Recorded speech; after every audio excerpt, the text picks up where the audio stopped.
Você deve estar acompanhando a situação do brasileiro, ou pelo menos ouviu falar na situação do brasileiro Thiago Ávila, ativista, estava dentro daquela embarcação que tinha uma das principais ativistas do mundo na questão do meio ambiente, a Greta Thunberg, e eles estavam tentando chegar a Gaza para levar ajuda humanitária às vítimas da guerra.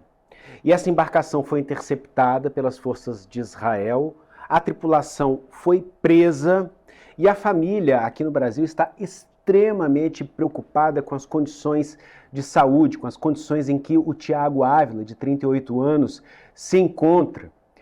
A cela em que ele está, essa prisão em que ele se encontra nesse momento, a advogada, claro, tentando de toda forma, junto à diplomacia brasileira, obter informações, saber como ele está e descomplicar até mesmo a situação jurídica dele, porque isso tem um desdobramento jurídico também. E a gente vai saber agora como estamos em relação a esse assunto, que se tornou uma questão diplomática muito sensível, envolvendo as representações brasileira e israelense.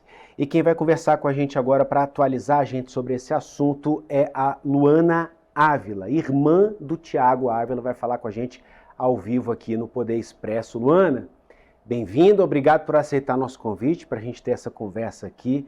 Boa tarde para você. Boa tarde, Jesus. Obrigada pelo convite. Para a gente é muito importante a visibilidade, porque os holofotes do mundo são o que tem garantido, né, a integridade física deles, até então. Você tá conseguindo manter algum contato com ele? O que chega para você de informação? Não, desde domingo à noite não foi permitido qualquer contato direto com o Thiago, nem a minha cunhada, a esposa dele, conseguiu falar diretamente com o Thiago. Todas as notícias que a gente tem são indiretas e a grande maioria delas já são precárias, mas mesmo assim vem de autoridades que os ativistas foram lá para denunciar ilegalidades. Então, para a família é desesperador, porque a gente não tem tanta credibilidade em relação a essas notícias, já que não temos esse contato direto.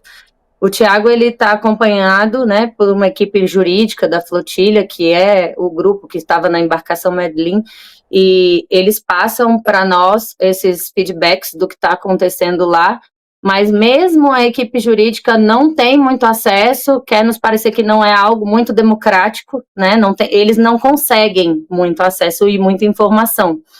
E também a Embaixada do Brasil em Israel tem acompanhado a situação, mas também não consegue tanta informação assim. Para você ter uma ideia, na audiência a que o Thiago foi submetido, né, porque quando eles se recusaram a assinar a autodeportação, porque tinha lá uma assunção de culpa em relação a um delito que eles não cometeram, que seria ter invadido irregularmente o território de Israel, e isso não aconteceu, é importante pontuar. Eles foram submetidos à justiça de lá. E aí teve essa audiência, né, em relação a essa situação, e nessa audiência, a informação que chegou a nós pela advogada é que o Thiago teve que escolher se ele seria assistido pela advogada ou pela autoridade consular. Então, quanto mais a gente acompanha, mais a gente vê que diminui a visibilidade e há uma crescente de violência, de abuso de autoridade e de ilegalidades em todo esse processo. E isso é bastante aflitivo para a gente aqui. O que se sabe é que ele está em uma solitária, é isso? Isso. Nós amanhecemos com a notícia de que tinha havido já uma decisão nesse julgamento e que o Thiago ia ser deportado e ficamos com o coração um pouco mais tranquilo, né? Embora a assessoria jurídica tenha dito que o correto seria que eles fossem liberados e repatriados porque não cometeram crime, mas a gente, para a família, resolveria que ele voltasse. Mas teve uma reviravolta no meio da manhã e com uma notícia perturbadora, assim, que a gente não sabe nem porquê, nem as razões disso terem acontecido, e sequer a advogada consegue nos dizer que no meio da manhã daqui, o Thiago foi separado dos demais e foi levado para uma solitária que é um ambiente escuro, sem luz natural, sem ventilação natural, isolado dos demais. E, assim, ele está em greve de fome. A gente fica muito preocupado com a integridade física dele desse momento para frente, porque na Solitária sequer os agentes de segurança de lá estão em contato frequente com ele. E eu tô agitada assim, gente, vocês me perdoam, porque o momento faz com que a gente tenha uma verdadeira montanha-russa emocional aqui. Eu vivo picos e vales mesmo, de tristeza, frustração e indignação. Eu sou formada em Direito e operadora da segurança pública, e quanto mais eu participo desse conflito, mais eu vejo as flagrantes violações de direitos internacionais e direitos humanos, assim, gritantemente. Além disso, mesmo com uma análise completamente imparcial, eu não conseguiria, né, me abster, porque é o meu irmão menor, e para mim é muito mais desafiador conseguir falar isso aqui de maneira técnica.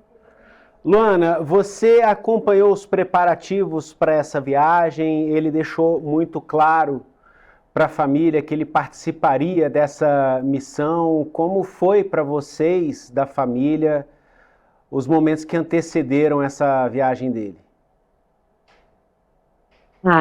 O Thiago, a gente mora na mesma casa, né? Nós cuidamos da nossa mãe e a gente tem uma convivência muito íntima, muito frequente. Cada um tem a sua jornada, mas nós conversamos bastante sobre as coisas. A família inteira estava sabendo, a família apoia os propósitos de vida dele, o chamado dele. Nós achamos que o mundo precisa de pessoas como o Thiago, mas como a última embarcação, o barco The Conscious, né, teve drones que atingiram esse barco e o barco foi fisicamente danificado, tanto que eles tiveram que mudar de barco, eu conversei pessoalmente com meu irmão de maneira mais intensa e falei, Thiago, você está indo para um lugar onde a gente está vendo que a lealdade não prospera, né? Para que vocês estão fazendo isso? Por que você está indo? Tem a sua filha, as minhas filhas, a nossa família, por que você está fazendo isso? E aí ele olhou para mim e ele falou, eu consigo abraçar minha filha, você consegue abraçar suas filhas. E aí ele quebrou toda a minha razão no meio, sabe? Porque ele falou assim, se fossem as nossas filhas lá e nada acontecesse para resolver o nosso problema, você ia rezar para cair do céu uma ajuda externa, para que você e a sua filha pudessem ter o direito de continuar existindo. E aí, quando ele falou isso, eu só pude falar pro Thiago, falei, vai com Deus, se cuida se der. Mas obrigada por você fazer isso pelo mundo. E ao mesmo tempo eu fiquei com muito medo, porque ele cuidar do mundo todo leva ele para longe de mim. E eu não sei o que vai acontecer com ele. A gente está vendo uma escalada aí de violência, de tratamentos mais duros, né? E assim, as pessoas ficam falando pra gente por que ele não assinou e veio embora. Mas, gente, para assinar, eles teriam que reconhecer um crime que eles não cometeram. E essas pessoas são pessoas para quem os princípios são muito firmes.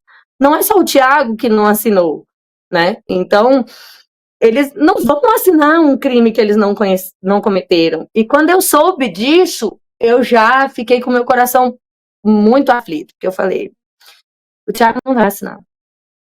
Ele não vai reconhecer um crime que ele não cometeu. Ele não vai assinar. E eu tinha ficado aliviada, porque ele ia ser deportado de maneira compulsória, né? E pra gente isso resolve. Eu sei que pra ele não resolve, mas pra gente resolveria que ele voltasse em segurança e tivesse no Brasil, né? Que é a nossa casa. Aqui a gente conhece as leis, conhece o direito e sabe como as coisas funcionam, mas lá essa incerteza do proceder é desesperadora.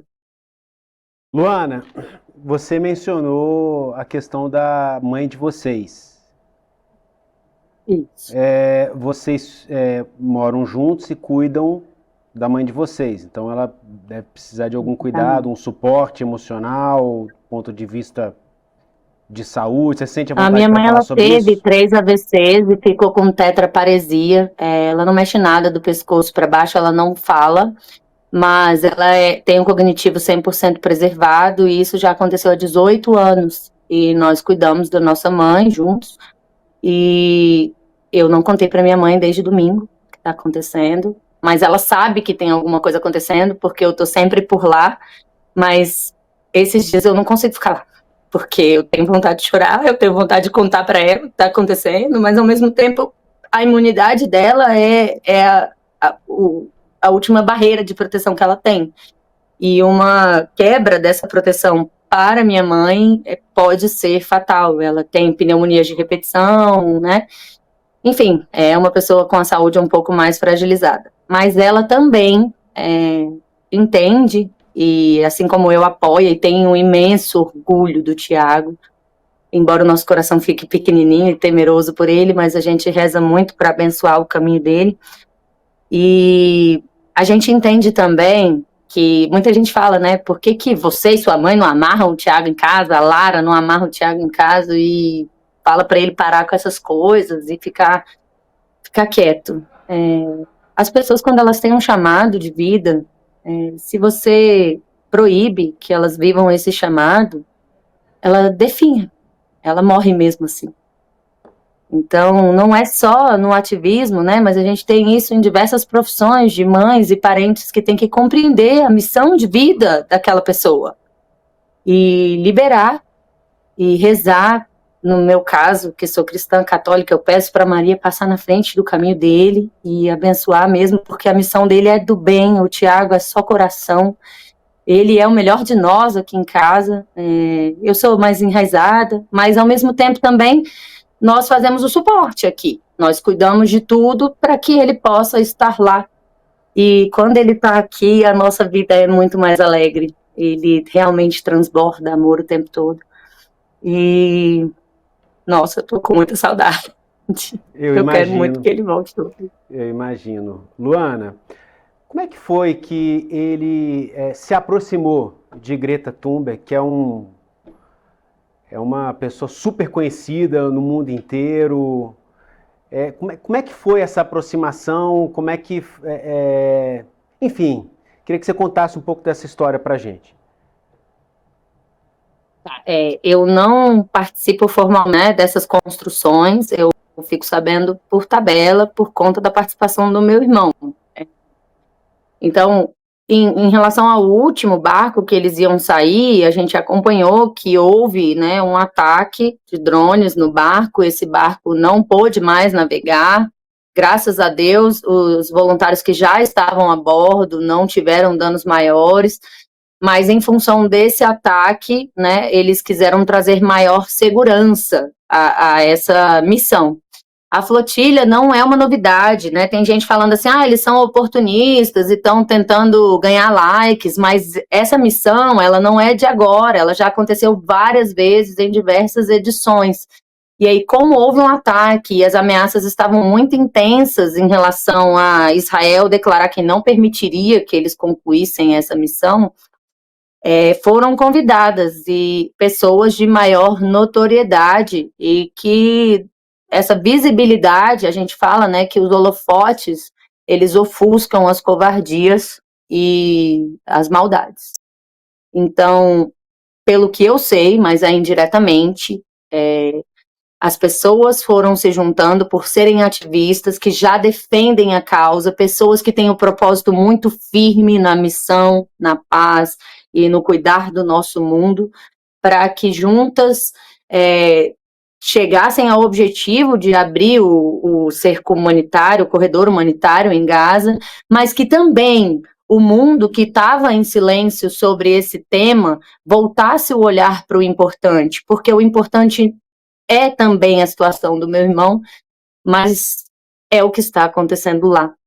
E essa parte da missão deles foi 100% eficiente, porque se você pesquisar ali no Google Trends, né, nas coisas mais pesquisadas nos últimos dias, a visibilidade do tema do que está acontecendo em Gaza aumentou vertiginosamente. Então, a gente tem muito orgulho do que todos eles ali fizeram, emprestando a visibilidade deles para a causa e não o contrário. Greta não precisa disso para aparecer, gente, ela já é reconhecida, então é justamente o contrário.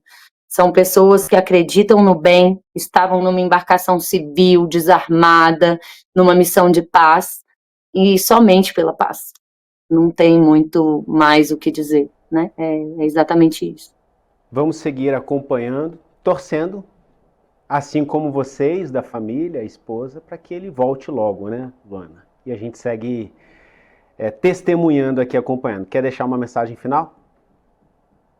Eu gostaria de solicitar a todos que estão nos assistindo que vocês não cessem as mobilizações, que vocês não apaguem as luzes para que eles se mantenham protegidos. Meu irmão está agora num lugar perigoso, né? É o primeiro momento que eu realmente vejo que ele está em perigo. E eu gostaria também de pedir que as autoridades brasileiras participassem de maneira mais incisiva, né, que fosse uma participação mais efetiva, porque Israel está se manifestando enquanto nação, então é importante que o Brasil se manifeste como nação também, né, não só por meio do seu consulado, mas como nação, para que tragamos o nosso brasileiro, que demonstrou ao mundo inteiro muita coragem, como diz o nosso hino, por essa luta que é de paz, que é do mundo todo. E para o meu irmão eu gostaria de dizer que eu amo ele demais, que eu espero ele de volta. Eu tenho muito orgulho pelo que ele faz e que quando ele receber esse recado, ele volte para casa para abraçar a gente, que a gente está precisando muito da alegria e do amor dele aqui. Tá dado o recado, vamos seguir acompanhando. Muito obrigado por abrir seu coração pra gente, pra nossa audiência aqui, Luana. E a gente torce aqui para que essa história termine da melhor forma possível, o quanto antes. Boa sorte para vocês todos da família e para ele lá em Israel. Obrigada.